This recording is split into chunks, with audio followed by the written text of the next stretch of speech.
복종하느니라. 아멘. 최고의 투자라는 제목으로 은혜 나누기를 원합니다. 오늘 본문 23절에서 시작하며 이렇게 시작됩니다. 또 너희가 열심으로 선을 행하면 누가 너희를 해하리요. 조금 쉽게 번역한 성경에서는 여러분이 열심히 선을 행하는 사람이 되면 누가 여러분을 해치겠습니까? 이렇게 질문하고 있는 것입니다. 누가 여러분을 해치겠습니까? 이 해치겠습니까? 라고 하는 질문에 대한 자연스러운 대답이 있다면 아무도 없지요 라고 되어야 할 텐데, 사실 이것은 수사학적인 레토리컬 테크닉이라고 할 수가 있습니다. 이 당연한 대답은 아무도 해치는 자가 없습니다 인데 사실 해치는 자가 있었습니다. 원래는 선을 행하면 해치는 사람이 없어야만 하는데 선을 행함에도 불구하고 해치는 사람이 있는 그 현실을 베드로 사도가 지적하고 있는 것이죠. 그러면서 14절에 이렇게 말합니다. 의를 위하여 고난을 받으면 복이 있는 자니 그들이 두려워하는 것을 두려워하지 말며 근심하지 말고, 이렇게 권면합니다. 열심으로 선을 행하면 해치는 자가 없어야 하는데 해치는 자가 있다. 그런데 바로 그렇게 의를 위해서 고난을 받으면 복이 있는 것이다. 이 말씀을 우리에게 하고 있습니다. 이 말씀 우리가 잘 알고 있는 팔복에 마태복음 5장 10절에 있는 의를 위하여 핍박을 받으면 복이 있나니 천국이 저희 것이다. 이런 말씀과 함께 한 결을 이루고 있습니다. 또 디모데후서 2장 3절에도 너는 그리스도 예수의 좋은 병사로 나와 함께 고난을 받으라. 사도 바울도, 예수님도, 베드로 사도도 고난을 받으면, 의를 위하여 고난을 받으면 복이 있다라고 말씀을 하고 있습니다.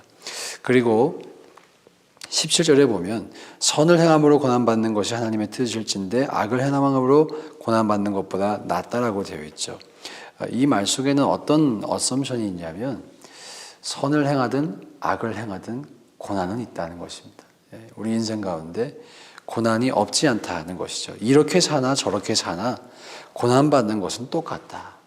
그러면 우리가 어떻게 살며 무엇을 위해 고난을 받을 것인지 선택을 해야 할 것입니다. 악을 행하며 살면서 육신의 삶을 살면서 고난을 받을 것인지, 아니면 선을 행하고 또 의를 위해서 고난을 받을 것인지. 여러분, 무엇이 더 복된 인생일까요? 의를 위하여 고난받는 인생이 복된 인생인 줄로 믿습니다. 그 인생 가운데에는 하나님의 복이 있기 때문이고 하나님의 상급이 있기 때문인 것이죠. 우리가 그래서 자발적으로 이왕 고난받을 것, 의를 위하여 고난을 받을 수 있기를 주의 이름으로 축복합니다. 사실 고난받는 것을 좋아하는 사람은 아무도 없습니다. 아무도 없습니다. 저도 싫습니다. 저도 이제 왜 이렇게 잠을 못 자나 내가 이제 엊그제 이런 생각이 들었어요. 잠 못 이루는 밤은 시애틀에만 있는 줄 알았는데 아틀란타에도 잠 못 이루는 밤이 있구나.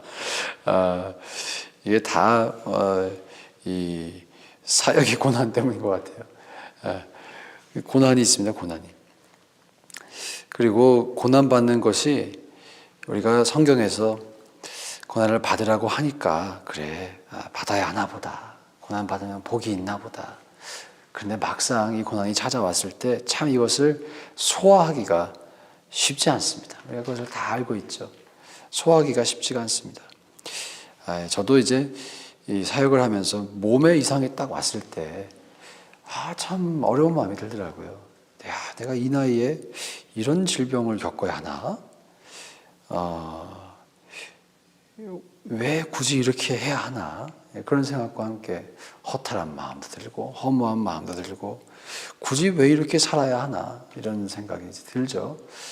고난이 찾아왔을 때 그 고난이 결코 달갑지 않습니다. 결코 달갑지 않고요. 사실 그 고난이 우리를 넘어뜨리고 무너뜨릴 때도 많이 있습니다. 그래서 우리가 그 고난이 왜 우리에게 있는지, 우리가 무엇 때문에, 어떤 이유 때문에, 어떤 가치 때문에, 어떤 목적 때문에 그 고난을 당하는지를 늘 기억해야 하는 것 같습니다. 그 고난을 겪는 이유와 목적이 정말 소중한 것이라면, 예수 그리스도가 정말 소중한 것이라면 우리가 그것을 견뎌내야 할 이유를 깨달을 수 있다는 것이죠. 그리고 사실 그 고난이 우리에게 찾아왔을 때 우리는 진짜 우리에게 질문하는 것 같아요. 나는 이것을 소화할 만큼 복음과 그리스도를 소중하게 여기고 있는가? 나는 이것을 감내할 만큼 예수님을 사랑하고 있는가? 우리가 그런 질문 앞에 섰을 때, 고난 앞에 섰을 때 여전히 예수 그리스도를 선택할 수 있기를 주의 이름으로 축복합니다. 그 사람이 정말 복 있는 사람입니다. 고난이 왔을 때 그 고난 때문에 도망가는 것이 아니라 그 고난을 저버리고 이 고난이 나에게 왜 있냐고 불평하는 것이 아니라 그 고난을 테이크하는 것, 그리고 더 나아가서 우리가 더 성숙한 신앙을 가진다면 고난으로 말미암아 감사할 수 있는 것, 그것이 우리에게 있었으면 좋겠어요. 그러니까 시편 기자가 고백하죠. 고난이 내게 유익이라, 고난이 내게 유익이라. 이로 인하여 내가 주의 율례를 배우게 되었나이다. 사실 그 고난은 우리를 예수 그리스도의 십자가 앞으로 초청하는 초청장인 줄로 믿습니다. 돌아보면 고난이 만약에 없으면 어떨까 이런 생각도 해봐요. 고난이 없으면 우리 생각에는 참 해피할 것 같잖아요. 마음고생도 안 하고 몸고생도 안 하고 고난 없으면 참 해피하겠다. Everything is alright. 그런데 고난이 없으면 우리가 예수님의 마음도 이해하기가 어려울 것입니다. 고난이 없으면 십자가의 그 사건을 우리가 아주 겉핥기로만 이해할 것입니다. 다른 말로 우리가 예수님의 심정을 알고 복음의 그 깊이를 이해하기 위해선 고난은 선택 과목이 아니라 필수 과목이라는 것이죠. 그래서 우리가 그 고난이 우리에게 찾아왔을 때 내가 어차피 악을 행함으로도 고난받을 것이라면 의를 행함으로 고난받는 이 길, 기쁨으로 감당하자. 우리 모두가 그렇게 좀 인격적으로 결단할 수 있기를 간절히 소망합니다. 간절히 소망합니다. 그리고 특별히 이 교회 안에서 선을 행하고자 하고 의를 행하고자 하면 할수록 고난이 있는 것 같습니다. 고난이 있는 것 같습니다. 저는 어린 시절에 저희 가정이 교회를 위해서 받는 고난을 이해를 못했습니다. 늘 부모님께 이렇게 말씀드렸던 것 같아요. 도대체 교회를 왜 다니세요? 교회 다녀서 맨날 싸우는데 맨날 싸우고 이렇게 피해를 많이 보는데 도대체 왜 우리가 교회를 다녀야 합니까? 교회를 기쁘기 위해서 가지, 내가 좋기 위해서 가지, 왜 교회를 우리가 다녀야 됩니까? 교회 다녀서 상처받고 마음 상하고 스트레스 받고 손해보고 왜 다니세요? 난 이해가 안 돼요. 고등학생 때까지 그랬던 것 같아요. 그 마인드셋이. 교회를 왜 다녀야 하는가? 누가 저에게 질문하면 교회 가서 스트레스도 해소하고 교회 가서 마음에 좀 평안을 얻고 기쁨을 얻고, 그것도 사실입니다만 그것만 생각했던 것 같아요. 예수님의 고난에 동참한다, 전혀 그런 신앙의 깊이가 안 되던 시절이었기 때문에 부모님의 행동이 도저히 이해가 되지 않았습니다. 사실 우리가 신앙생활을 하면서도 고난이 찾아왔을 때 그 고난을 대하는 우리의 자세를 보면 우리의 신앙의 깊이를 알 수 있는 것 같아요. 내가 왜 이런 오해를 받아야 돼? 내가 왜 이런 고난을 받아야 돼? 그런 마음도 들 수가 있죠. 근데 한 번 더 말씀을 쳐다보는 것입니다. 예수님은 의를 위해 핍박을 받는 자가 복이 있다 말씀하셨습니다. 그러니까 의를 위해 핍박받는 사건이 있다는 것이죠. 그런 일이 일어날 수 있다는 것이죠.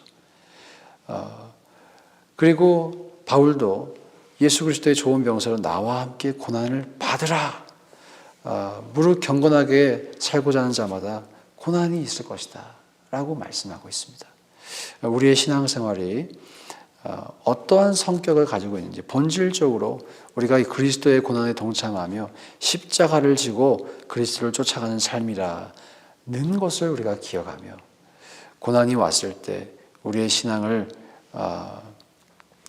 후퇴하는 것이 아니라 도리어 주님과 함께 전진할 수 있기를 주의 이름으로 축복합니다. 그리고 14절에 있는 이 한마디 말씀만 하고 마무리하겠습니다. 여기에 그들이 두려워하는 것을 두려워하지 말며 근심하지 말고 이렇게 되어 있습니다. 이것을 조금 쉽게 번역하면 그들의 위협에 두려워하지 말고 불안해하지 마십시오. 그들이 누구일까요? 우리에게 고난을 주는 사람일 것입니다. 예. 고난을 주는 사람입니다. 그런데 베드로 사도가 말이 조금 짧아요. 이유를 잘 말하지 않습니다. 틱툭툭 던지는 건 많은데 왜 두려워하지 말고 왜 근심하지 말아야지? 왜요? 왜 우리가 두려워하지 않습니까? 왜 근심하지 않습니까? 사실 그 답이 안 나와 있어요. 베드로 사도가 말이 좀 짧으십니다. 예. 근데 그 앞에 보면 그나마 우리가 그 이유를 유추해 볼 수 있는 것 같아요. 우리가 복이 있는 사람이기 때문에 의를 위하여 고난을 받는 그 순간 우리는 복 있는 사람이 되는 것입니다. 우리는 복 있는 사람이 되는 거예요. 그러니까 하나님의 복받은 우리를 해하려고 하고 모함하려고 하고 고난을 주려고 하는 그 사람들이 과연 해칠 수 있겠느냐, 이렇게 이해해 볼 수가 있겠죠. 예, 물론 천국 가서 물어봐야겠지만 사실 우리가 하나님의 복을 받은 자로서 두려움 없어야 할 줄로 믿습니다. 또 근심하지 말아야 할 줄로 믿습니다. 두려움 없이 또 불안해하지도 않으면서 내가 어떤 사람인지 그 정체성을 분명히 갖는 것이죠. 나는 하나님의 복을 받은 사람이다. 내가 주님의 고난에 이렇게 동참하고 있는데 어찌 주님이 나를 돌아보지 않으시겠는가. 그런 우리가 마음의 생각과 또 여유와 기쁨과 감사를 가지고 예수 그리스도의 고난에 기쁨으로 동참하실 수 있기를 주님의 이름으로 축복합니다. 함께 이 시간 기도하실 때 받은 말씀을 가지시고 기도하시며 하나님,